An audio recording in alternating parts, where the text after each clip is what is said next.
Good morning to all my students. आज हम आपको क्लास 3 चैप्टर 4 महाकवि कालिदास के बारे में बताएंगे। रीडिंग के दौरान मैंने जिन शब्दों को अंडरलाइन किया है उसे आप भी अंडरलाइन करेंगे। प्राचीन समय में राजा शारदानंद की पुत्री विद्योत्मा की सुंदरता और बुद्धि की चर्चा चारों ओर थी। राजकुमारी ने विवाह करने के लिए शर्त रखी कि वह केवल उस व्यक्ति से विवाह करेगी जो उसे शास्त्रार्थ में हरा देगा। देश विदेश के से अनेक विद्वान आए, पर उनमें से कोई भी विद्योत्मा को शास्त्रार्थ में हरा नहीं सका। कुछ विद्वानों ने राजकुमारी का घमंड तोड़ने के लिए उससे बदला लेने की सोची। जंगल से गुजरते समय विद्वानों ने देखा कि एक आदमी जिस डाल पर बैठा था उसे ही कुल्हाड़ी से काट रहा था। वे बोले, यह तो महामूर्ख है, क्यों ना विद्योत्मा का विवाह इस महामूर्ख से करवा दिया जाए। उसका घमंड ऐसे ही चूर चूर किया जा सकता है। विद्वानों ने उस युवक को पेड़ से नीचे बुलाया और उससे कहा, अगर तुम मौन रहो तो हम तुम्हारा विवाह एक बहुत सुंदर राजकुमारी से करवा सकते हैं। युवक यह सुनकर खुश हो गया। विद्वान उसे सुंदर कपड़े पहनाकर विद्योत्मा के पास ले गए और बोले, ये हमारे गुरु हैं, ये केवल संकेतों में ही प्रश्नों के उत्तर देंगे। विद्योत्मा ने बात मान ली। शास्त्रार्थ प्रारंभ हुआ। विद्योत्मा ने अपनी एक उंगली उठाई और संकेत किया कि ईश्वर एक है। युवक ने सोचा कि राजकुमारी मेरी एक आंख फोड़ना चाहती है, अतः उत्तर में उसने अपनी 2 उंगलियां उठा दी। विद्वानों ने युवक के इस संकेत की व्याख्या करते हुए कहा, आत्मा और परमात्मा अलग अलग है।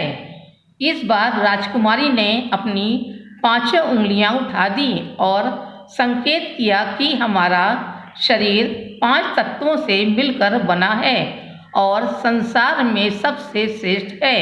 यह देखकर युवक ने सोचा कि राजकुमारी मुझे थप्पड़ मारने की धमकी दे रही है।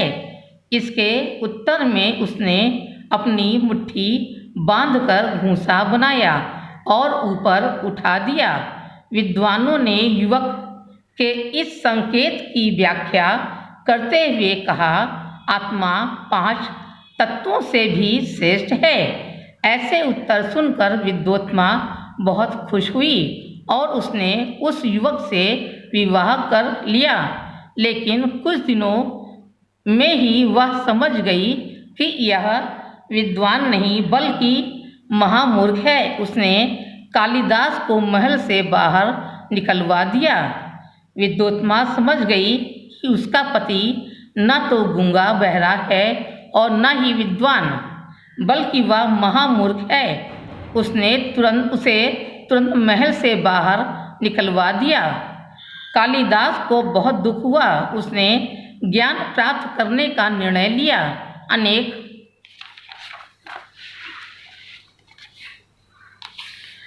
वर्षों तक शिक्षा प्राप्त की और बहुत विद्वान बन गया। उसने कई प्रसिद्ध नाटकों की रचना की, जैसे अभिज्ञान शाकुंतलम, मेघदूतम आदि।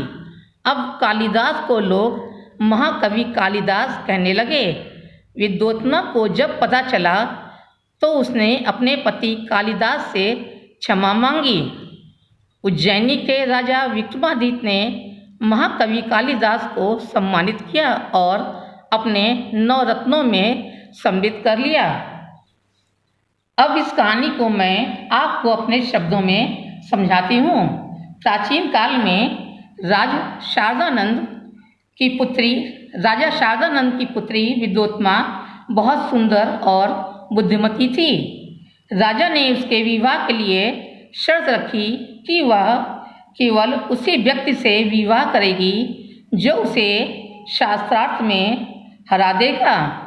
देश विदेश के विद्वानों में कोई भी उसे शास्त्रार्थ में हरा न सके।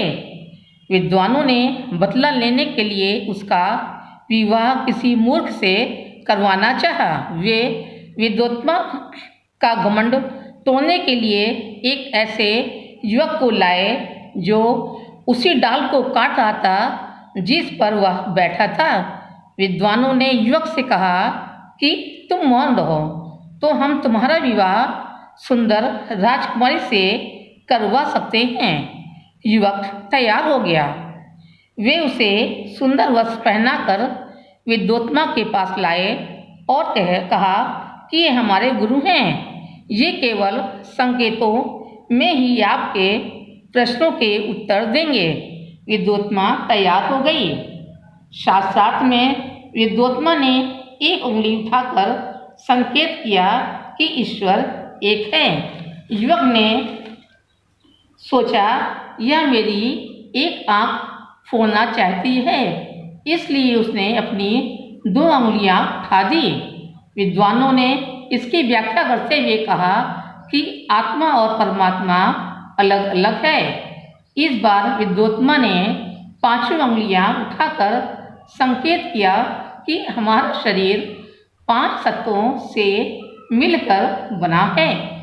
युवक ने सोचा कि राजकुमारी मुझे थप्पड़ मारना चाहती है, इसलिए उसने मुट्ठी बांधकर घूंसा अपनाया। इस संकेत की व्याख्या करते हुए विद्वानों ने कहा कि आत्मा 5 तत्वों से भी अधिक श्रेष्ठ है। ऐसे उत्तर सुनकर विद्योत्मा खुश हो गई और उसने उस युवक से विवाह कर लिया। लेकिन शीघ्र ही वह समझ गई कि वह विद्वान नहीं बल्कि महामूर्ख है। उसने कालिदास को महल से बाहर निकलवा दिया। कालिदास को बहुत दुख हुआ। उसने ज्ञान प्राप्त करने के लिए अनेक वर्षों तक शिक्षा प्राप्त किया और बहुत बड़ा विद्वान बन गया। उसने अभिज्ञान शाकुंतलम और मेघदूतम जैसे अनेक प्रसिद्ध नाटकों की रचना की। अब कालिदास को लोग महाकवि कालिदास कहने लगे। विद्योत्मा को जब जानकारी हुई तो उसने अपने पति कालिदास से क्षमा मांगी। उज्जैनी के राजा विक्रमादित्य को जब मालूम हुआ तो उन्होंने महाकवि कालिदास को सम्मानित कर अपने नवरत्नों में शामिल कर लिया। इस चैप्टर का शब्दार्थ आप लोग अपनी नोटबुक में लिखेंगे। आइए अब हम अभ्यास का करते हैं। ग सही के सामने सही और गलत के सामने गलत का चिन्ह लगाइए। पहला, कालिदास ने विद्योत्मा को शास्त्रार्थ में हरा दिया, सही है। दूसरा, एक युवक पेड़ की डाली पर बैठा उसे ही काट रहा था, सही है। तीसरा, राजकुमारी ने 5 उंगलियां उठाई तो कालिदास ने इसे थप्पड़ समझा, सही। चौथा, विद्योत्मा ने कालिदास को महल से बाहर नहीं निकाला, गलत। पांचवा, युवक आगे चलकर महाकवि कालिदास बना, सही है। घ दिए गए शब्दों से रिक्त स्थान भरिए। कुल्हाड़ी, राज, ईश्वर, विक्रमादित्य। पहला, राजा शारदानंद का डैश छोटा सा था राज्य।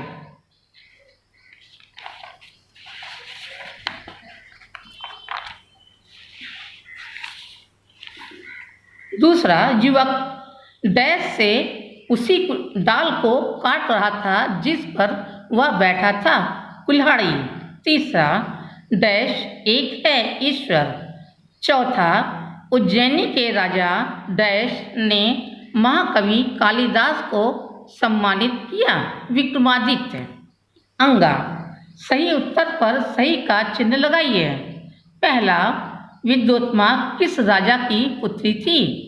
शारदानंद। दूसरा, निम्नलिखित में से कालिदास का नाटक कौन सा है? मेघदूत। तीसरा, कालिदास ने कितनी अंगुलियां उठाकर उत्तर दिया? 2। भाषा कौशल। यह एक्सरसाइज आप लोग को होमवर्क में दिया जा रहा है। इसे आप स्वयं अपनी नोटबुक में करेंगे। इसे आप अपनी बुक में ही करेंगे। इस चैप्टर के प्रश्नोत्तर की फोटो आपको दे दी जाएगी।